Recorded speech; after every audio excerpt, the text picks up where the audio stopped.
জুলাই আন্দোলনে 1400-র বেশি মানুষ মারা গিয়েছে। সাধারণ মানুষ 1400-র বেশি মারা গিয়েছে। একজন স্বৈরাচারী সরকারকে হটানোর জন্য 1400-র বেশি মানুষ জীবন দিতে হয়েছে। তারপরেই স্বৈরাচারী সরকার বাংলাদেশ ছাড়া হয়েছে। জুলাই আন্দোলনে 1400-র বেশি মানুষ মারা গিয়েছে। এই 1400 মানুষ সেই সময় যার যার ফ্যামিলির কাছে এই লাশগুলো দেওয়া হয়েছে। তো 1 বছর চেষ্টা করার পরও 6 জন ব্যক্তির কোনো পরিচয়, নাম, ঠিকানা কিচ্ছু পায় নাই, কোনো কিছুই পায় নাই। সেই জন্য 1 বছর পড়েছিল এই 6টা লাশ। এই 6টা লাশ 1 বছর পড়েছিল। এই 6 জনও কিন্তু ওই 1400 জনের ভিতরে, জুলাই আন্দোলনের ভিতরেই তারা মারা গিয়েছে। তো এই 6 জন নাম ঠিকানা না পাওয়ার কারণে তারা এখন পর্যন্ত ছিলেন, 1 বছর ছিল পড়ে। এই 1 বছরের ভিতরে অনেক চেষ্টা করা হয়েছে, প্রশাসন চেষ্টা করেছে, কিন্তু এদের ঠিকানা, নাম ঠিকানা কিছুই পাওয়া যায়নি। শেষ পর্যন্ত ডিসিশন নেওয়া হয় যে তাদের এই 6 জনকে তারা দাফন করবে। কারণ তাদের নাম ঠিকানা যেহেতু পায় নাই, সেই হিসেবে তাদের দাফন তো করতে হবে।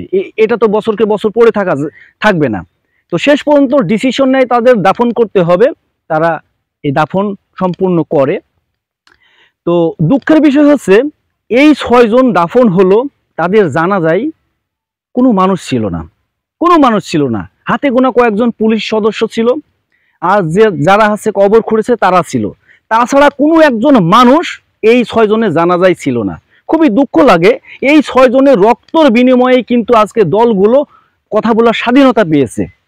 এই 6 জনের রক্তর বিনিময়ে কিন্তু আজকে দেশের মানুষগুলো কিন্তু তাদের কথা বলার অধিকার পেয়েছে। কিন্তু এই 6 জন মানুষের হচ্ছে কি বলবো, এই 6 জন মানুষ যে তাদের হচ্ছে কবর দেওয়া হলো, তাদের দাফন করা হলো, তাদের পাশে কেউ কান্নার লোক ছিল না। সাধারণত আমরা মরে গেলে, আমাদের ফ্যামিলির কেউ মরে গেলে আমরা তো কান্না করি, অনেক কিছু করি, কিন্তু এই 6 জনের কেউ ছিল না পৃথিবীতে।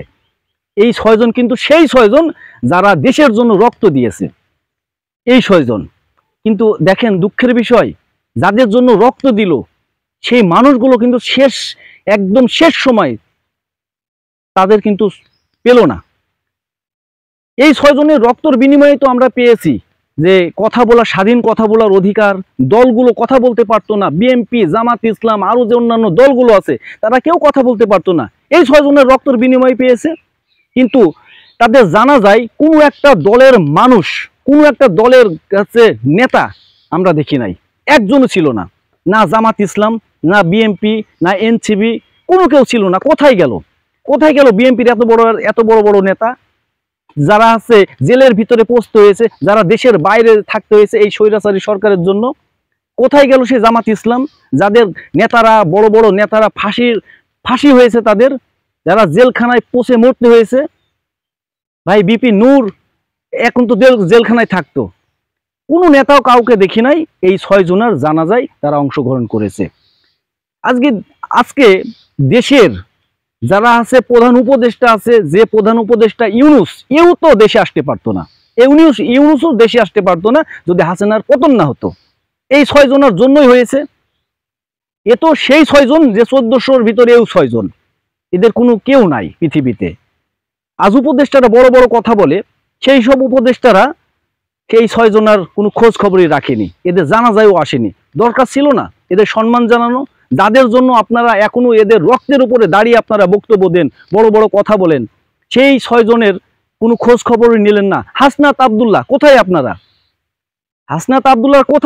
আপনারা এখানে ঘুরে বেড়াচ্ছেন, হ্যাঁ, হোটেলে ঘুরে বেড়াচ্ছেন, কিন্তু এই 6 জনের দায়িত্ব আপনারা নিতে পারলেন না। কেউই নিতে পারলো না, কোনো দলও নিতে পারলো না, কেউ নিতে পারলো না। খুবই খারাপ লাগে। আরে ভাই, হাসিনা তো খারাপ ছিলই, সেই জন্যই তাকে স্বৈরাচারী সরকার বলা হয়েছে। এই হাসিনা তো এইসব 1400 মানুষকে মারার অনুমতি দিয়েও তো সেও তো হচ্ছে মানে হসপিটালে দেখতে গিয়েছে। সে যে হোক না, সে রাজনীতির বিষয় হোক না, তাও তো দেখতে গিয়েছে। আর এরা তো আপনার সাথে যুদ্ধ করেছে, আপনার বন্ধু, আপনার সাথে রক্ত দিয়েছে, তাদের আপনারা শেষ বিদায়টা সুন্দর করে দিতে পারলেন না। খুবই দুঃখ লাগে। এই বাংলাদেশের স্বার্থের পাগল, সবাই স্বার্থের পাগল। না হলে এই 6 জন মারা গেল, আপনারা কোনো কিছুই করলেন না। এই হিসাব কিন্তু আল্লাহ আপনাদের থেকে নেবেই, এই রক্তের হিসাব আপনাদের দিতেই হবে। সবাই স্বার্থের পাগল। আজ ক্ষমতা পেয়েছেন, আজকে অধিকার পেয়েছেন, এই 6 জনকে ভুলে গেলেন। তাদের রক্তর ওই 1400 মানুষকে আপনারা ভুলে গেছেন। এদের রক্তের হিসাব আপনাদের কাছে কোনো কিছুর নাই। অনেক উপদেষ্টা আছে বড় বড় কথা বলে, এরা না মরলে ভাই, এরা যদি শহীদ না হতো আপনারা জীবনও এই জায়গায় আসতে পারতেন না। কিন্তু আজকে আপনারা তাদের ভুলে গেলেন। এদের উচিত ছিল সরকার থেকে, একদম দেশ থেকে, পুরো সরকার থেকে এদের আলাদাভাবে সম্মাননা জানানোর। প্রত্যেকটা দলের নেতা কর্মীরা এসে এদের সম্মাননা জানানো উচিত ছিল। কারণ আপনারা এর আগে যারা মারা গেছে একটা একটা করে ফ্যামিলির কাছে পৌঁছাই দিয়েছেন, তাদের হাতে পান নাই। কিন্তু এই 6 জন তো শেষ পর্যন্ত ছিল, যাদের আপনার সম্মান দেওয়ার দরকার ছিল, কিন্তু আপনারা দেন নাই। আপনারা এখানে এমন একটা পরিচয় দিচ্ছেন যে শেখ হাসিনার চাইতেও আপনারা স্বৈরাচারী। আপনারা শেখ হাসিনা চাইতো আপনারা স্বৈরাচারী হওয়ার স্বৈরাচারী আপনারা। সেজন্য আপনারা এইটা করেন নাই। যদি করতেন তাহলে সাধারণ মানুষ জানতো, তাদের আত্মাটাও শান্তি পাইতো যে আমরা যাদের জন্য জীবন দিলাম, যাদের জন্য করলাম, তারা শেষ পর্যন্ত আমাদের সাথে ছিল। কিন্তু আপনারা ছিলেন না, আপনারা কেউ ছিলেন না। তাদের অনেক অসম্মান করেছেন, অনেক অসম্মান করেছেন। তো এইটাই হচ্ছে বাংলাদেশ। যেসব ছাত্রছাত্রী ভাই ও বোনেরা আর যেসব মা বাবার সন্তানগুলো গেছে, তাদের আসলে রক্তের কোনো দাম নাই। আশা করি যাদের সন্তান আছে বাইরে হতে দেবেন না। স্বার্থ শুধু সেই রাজনীতি দলগুলোর, স্বার্থ আমাদের কিসের? আমরা তো জেরাম আছি, সেরামি আছি। শুধু ছোট ভাই গিয়ে মানে বড় ভাই গিয়েছে, ছোট ভাই জায়গাটা পাইছে, এটাই তো। তাছাড়া তো আর কিছু না। এই দেশে কোনো কিছু করে মানে আপনি রক্ত দিবেন, খামাখা আপনার চলে যাবে, আপনি চলে যাবেন। এটা হচ্ছে বাংলাদেশ। তো যারা আসলে এই 6 জনের জন্য আমার দোয়া ও শুভকামনা রইল।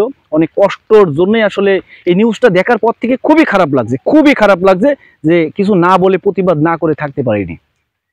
এই 6 জনের উপরে যে অন্যায় করেছে পুরা দেশবাসী, পুরা প্রত্যেকটা রাজনৈতিক দল, পুরা সরকার, এর কোনো ক্ষমা নাই, কোনো ক্ষমা নাই এর।